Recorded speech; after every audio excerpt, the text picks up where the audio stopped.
What is up, you guys? It is Parker here with DecoExchange. Y'all, we've got another great tutorial out today, and I just wanted to remind you guys to subscribe to our channel, like the video down below, and at the very least, y'all, leave us a comment and let us know what you think. Hope you enjoy. Hey guys, I get questions all the time on how to use Deco tubing, so I just wanted to make a super quick video and show you guys. So y'all, I use about a 36-inch piece.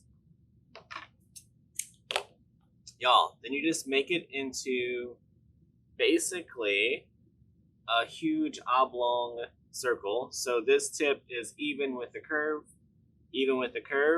pinch it right in the center. And then that's where you would attach it either into your wreath or into your garland, into your tree. I'm adding these into my Halloween tree.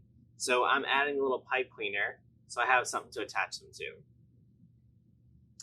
Things to know about Deco tubing, it's stretchy. So if you pull this tight whenever you cut it, you're not going to get a 36-inch piece. So make sure there's no tension. Measure your 36 inches.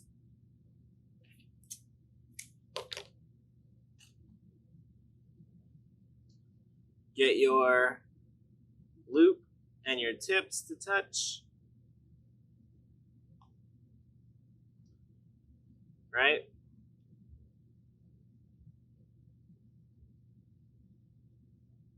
Fold it in half, and then in that half point, just add your pipe cleaner.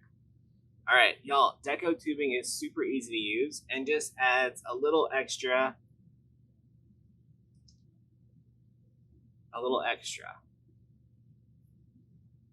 So this is called Deco Flex tubing.